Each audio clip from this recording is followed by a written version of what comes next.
আসসালামু আলাইকুম দর্শক, ঈদ মোবারক। যে বিষয়টা নিয়ে আজ আলাপ করব সেই বিষয়টা এর মধ্যে আপনারা অনেকে শুনে ফেলেছেন, কিন্তু আমাদের ভিউ, আমাদের অবস্থান বলতে আমি বোঝাচ্ছি 2018 সাল থেকে আমাদের সোশ্যাল মিডিয়া যাত্রা। 2018 সালে প্রথম পূর্ণিয়ার খোঁজ ইউটিউব চ্যানেল, যেটি এখনো ইউটিউবে খুঁজে পাওয়া যায়, আমাদের সেটার উপরে নিয়ন্ত্রণ নেই, সেই ইউটিউব চ্যানেল এবং আমাদের পূর্ণিয়ার খোঁজ, পূর্ণিয়ার খবরের ঘর ফেসবুক পেজ, এগুলোতে আমরা যেই রাজনৈতিক অবস্থানে ছিলাম, রাজনৈতিক অন্যায় বলতে যা বোঝায়, রাজনৈতিক ভুল সিদ্ধান্ত বলতে যা বোঝায়, সেগুলো নিয়ে আমরা যতটা স্পষ্ট সবসময় কথা দিচ্ছিলাম, সেই কথার দায়িত্ব অনুযায়ী, সেই কথার ধারাবাহিকতায় আজকের এই আলোচনা। আপনারা সবাই জেনেছেন, আমাদের সাংবাদিকদের সঙ্গে, আমরা বিএনপিতে যারা কাজ করি তাদের সঙ্গে বিএনপি মহাসচিব মির্জা ফখরুল ইসলাম আলমগীর ঈদের আগে আগে প্রায় সময় তিনি এটা করেন। তিনি একটা খোলামেলা একান্ত তার নিজস্ব ব্যক্তিগত আলাপচারিতায় বসেছিলেন এবং সেই আলাপচারিতার সূত্র ধরে একটা মাত্র পত্রিকা আমি দেখেছি হেডলাইন করেছে, সে পত্রিকা হচ্ছে আমার দেশ। আমি সবসময় বলি, আমার দেশে তার নিজস্ব স্ট্র্যাটেজি, অবস্থান। আওয়ামী লীগ দিয়ে এক সময় নির্যাতিত হয়েছে, ফলে আওয়ামী লীগের বিরুদ্ধে তার স্পষ্ট অবস্থান, সেই জায়গা থেকে হেডলাইন করেছিল বিএনপি মহাসচিব মির্জা ফখরুল ইসলাম আলমগীর।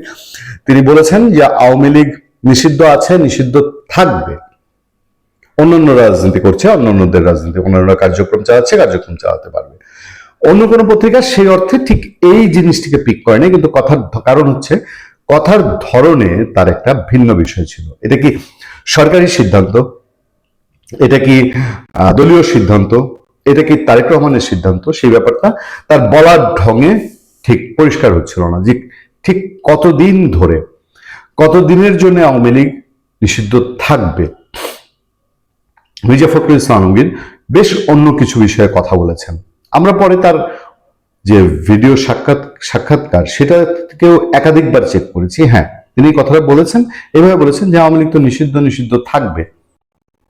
আওয়ামী লীগকে জনগণ প্রত্যাখ্যান করেছে, আওয়ামী লীগ জনগণ দ্বারা প্রত্যাখ্যিত, তারা কিছু কিছু কাজ করার চেষ্টা করবে, এটাই স্বাভাবিক, বাট তেমন কিছু হচ্ছে না, এটাও সত্য, এটা নিয়েও বিতর্ক করার কিছু নাই।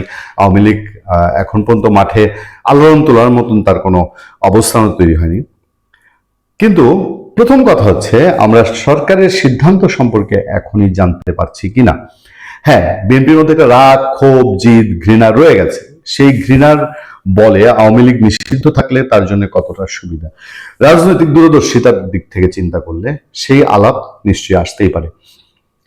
বিএনপি ক্ষমতায় আসার আগে ভোটের সময় আওয়ামী লীগের ভোট চেয়েছে, আওয়ামী লীগের মানুষজনকে লিবারেল করে দেওয়ার, তাদেরকে যে একেবারে সব মানে আমৃত্যু জেল খাটার মতন একটা অবস্থা তৈরি হয়েছিল, সেটা থেকে কিঞ্চিত কিছু অংশে তারা মুক্তি দিচ্ছে। আওয়ামী লীগের লোকজন জামিন পাচ্ছে, যদিও আওয়ামী লীগের টপ লেভেলের অনেক নেতাই আছে যারা মিথ্যা মামলায় জেলে আছে, বা যে কারণে অপরাধী, সেই অপরাধে না হয়ে তাকে অন্য অপরাধে, সোজা সাপটায় হত্যা মামলায় অনেককে জেলে বছরের পর বছর এখন আটকে রাখা হচ্ছে। বিএনপি ঠিক এই জায়গাটায় এখন পর্যন্ত তার অবস্থান ক্লিয়ার করেনি।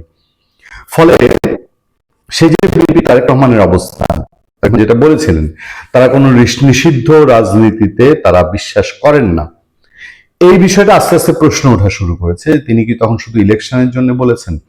তিনি কি শুধু জাস্ট একটা বিশ্ববাসীকে বোঝানোর জন্য, বা ইলেকশনের আগে যে একটা সাধু সাধু ভাব নিতে হয় সেই জন্য বলেছেন? এই প্রশ্নগুলো ওঠা শুরু করেছে। এবং একই সঙ্গে আমরা এই আলোচনায় যেতে চাই যে আওয়ামী লীগকে বিএনপি যদি এখন দীর্ঘ সময় তারা নিষিদ্ধ রাখতে চায়, তাহলে কি হবে? আমি এই কথা এখন আবারও বলি, বিএনপি এর আগেও আলোচনা আমি বেশ কয়েকবার বলেছি, আওয়ামী লীগকে এখন চট করেই বিএনপি নিষেধাজ্ঞা প্রত্যাহার করে নিবে না, তার সেই অবস্থা নাই, সেই পরিস্থিতিও নাই। এটা ধীরে স্থিরে একটা পরিকল্পনার বিষয়। তবে চূড়ান্ত সিদ্ধান্ত দেওয়া আওয়ামী লীগ নিষিদ্ধ আছে, নিষিদ্ধ থাকবে, আজীবনকাল থাকবে, এটা জামাতের চাপে হোক, এনসিপির চাপে হোক, বা 5 আগস্ট 24-এর মেটিকুলাস ডিজাইনের পার্টও যদি এটা হয়ে থাকে, সেটা বিএনপির জন্য কতটা ঝুঁকিপূর্ণ। আওয়ামী লীগ যদি পুরোপুরি শিওর হয়ে যায় যে বিএনপি সরকার তাকে নিষিদ্ধ রাখবে, যেটা আওয়ামী লীগের অনেক নেতাকর্মী এখন বলছেন, সোশ্যাল মিডিয়া আলাপ আছে যে বুঝো বিএনপিকে তোমরা কি বিশ্বাস করবে কিনা, বা বিএনপির রূপটা তোমরা আসল সত্যটা কি এখন দেখতে পাচ্ছ কিনা। বিশেষ করে মির্জা ফখরুল ইসলাম আলমগীর যখন বললেন যে আওয়ামী লীগ নিষিদ্ধ আছে, নিষিদ্ধ থাকবে, এই আলাপ পড়ছে। বাট আওয়ামী লীগকে লং টাইম নিষিদ্ধ রাখলে বিএনপিকে আওয়ামী লীগের মতো একটা তার সমশক্তি, এটা তো জামাতের শক্তি না, এনসিপির শক্তি না, বিএনপির প্রায় প্যারালাল এই শক্তি যখন ক্লিয়ার হবে তাকে বিএনপি নিষিদ্ধই রাখবে আজীবনকাল। এই শক্তিকে চুপ করে থাকবে, এবং এই শক্তি যদি চুপ করে না থাকে, এই শক্তি যদি নাড়াচাড়া শুরু করে, আওয়ামী লীগের নাড়াচাড়ার ধরন সম্পর্কে আমাদের বহু ধারণা আছে, আমরা জানি। বাংলাদেশে বিরোধী অবস্থায় থাকলে, বাংলাদেশে যদি গুপ্ত অবস্থায় চলে যেতে হয়, বাংলাদেশে যদি দেয়ালে পিঠ থেকে যায়, তাহলে রাজনৈতিক দলগুলো কি করে সেটা আমাদের জানা আছে।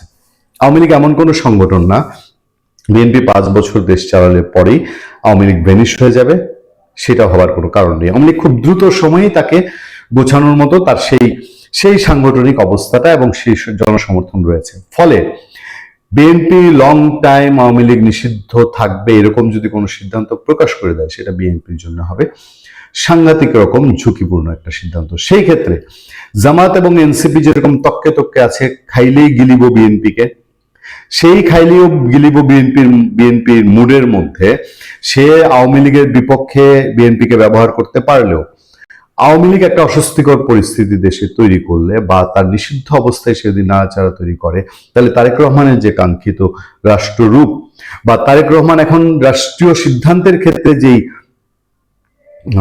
কিছুটা হলেও আগের চেয়ে অনেক ম্যাচুরিটির পরিচয় দিচ্ছেন, তিনি কোনো হিংসা বিদ্বেষের রাজনীতি করছেন না, হিংসা বিদ্বেষের কথা বলছেন না, অন্তত তিনি রাষ্ট্র পরিচালনায় খুব গভীর রকম বাংলাদেশের নজর কাড়ার মতো শ্রম দেওয়া শুরু করেছেন। সেই ক্ষেত্রগুলো কতটা ডিস্টার্ব হবে, বিঘ্নিত হবে, বিএনপির মাথায় কি এটা আছে?